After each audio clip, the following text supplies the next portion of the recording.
जय साई राम। जय गुरु देवदत्ता। गुरुर् ब्रह्मा गुरुर्विष्णु गुरुर्देवो महेश्वरः।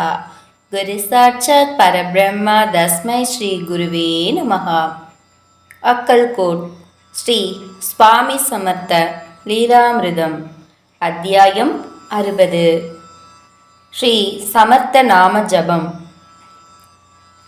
வயதான பிராமணர் ஒருவர் மண்ணால் ஆன சிவலிங்கத்தை வைத்து பல நாட்களாக பூஜை செய்து கொண்டிருந்தார்.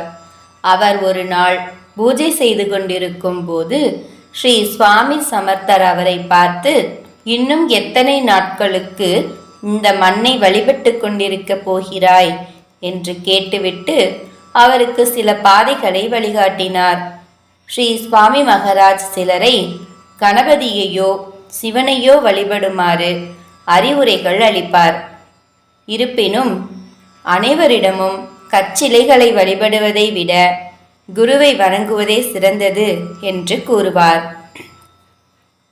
ஒரு சமயம் ஸ்ரீ சுவாமிகளின் பரம பக்தரான பாலப்பா மகாராஜ் விடியற்காலையில் தன் ஜப மாலையை கையில் வைத்து கொண்டு கணபதியை நாம ஜபம் செய்து கொண்டிருந்தார். அப்போது ஸ்ரீ சுவாமி மகாராஜ் கட்டிலின் மேல் அமர்ந்து கொண்டிருந்தார்.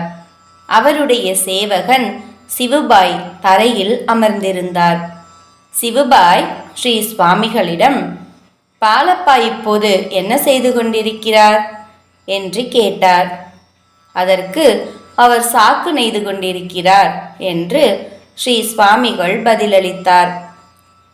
ஸ்ரீ சுவாமிகள் கூறுவதை கேட்ட பாலப்பா, சாக்கு துணியின் உபயோகம் குறைவு, ஆதலால் கணபதியின் நாமத்தை ஜபிப்பதை காட்டிலும் ஸ்ரீ சுவாமி சமர்த்தருடைய நாமத்தை ஜபிக்கலாம் என்று முடிவு செய்து கொண்டார்.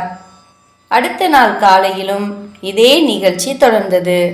சிவுபாய் ஸ்ரீ சுவாமிகளிடம், இன்னைக்கு பாலப்பா என்ன செய்கிறார் என்று கேட்டதற்கு அவர் போர்வை நெய்து கொண்டிருக்கிறார் என்று கூறினார்.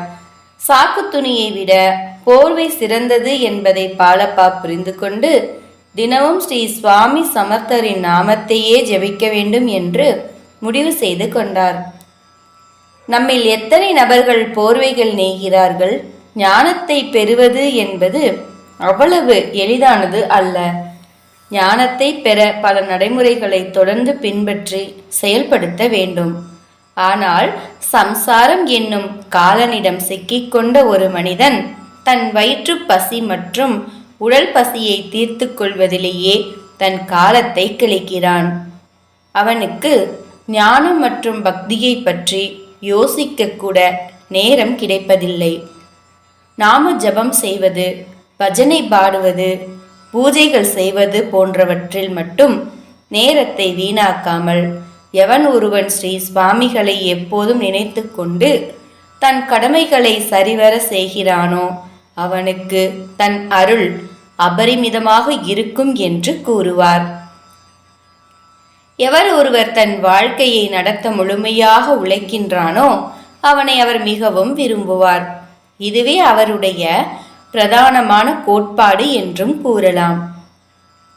ஸ்ரீ சுவாமி சமர்த்தர் கிட்டத்தட்ட அனைத்து துறவிகளும் வயிற்றுக்கும் அதற்கு கீழும் தான் கவனத்தில் இருக்கிறார்கள் என்று பல முறை கூறியிருக்கிறார்கள். துறவு உடைகளை அணிந்து கொண்டு கஞ்சா புகைத்து கொண்டு சாராயத்தை குடித்து கொண்டிருக்கும் சாதுக்களை அறவே வெறுத்தார். ஏழை எளிய மக்களை முன்னேற்றுவதற்காகவே ஸ்ரீ சுவாமி சமர்த்தரின் அவதாரம் வருகை புரிந்தது. ஸ்ரீ சுவாமி சமர்த்தரை வணங்குவதே தற்காலத்திற்கு உகந்த வழி. கலியுகத்தின் மாற்றங்களுக்கு ஏற்றாற்போல் அவருடைய கோட்பாடுகளும் எளிய முறையில் இருப்பதால் அவரிடம் பலர் கவர்ந்திழுக்கப்படுகின்றனர். ஸ்ரீ சுவாமி சமர்த்தரின் பக்தர்களான நாமும் அவர் கூறியது போலவே தினமும் அவருடைய நாமத்தை நினைவில் கொண்டு அவர் கூறிய மார்க்கத்தில் வாழ்வோமாக. ஜெய ஜெய ஸ்ரீ சுவாமி சமர்த். ஜெய் சாய்ராம். ஜெய் குரு தேவதத்தா. அனந்த கோடி பிரம்மாண்ட நாயக ராஜாதிராஜ யோகிராஜ பரபிரம்ம ஸ்ரீ சுவாமி சமர்த்த மகராஜ் கி ஜெய்.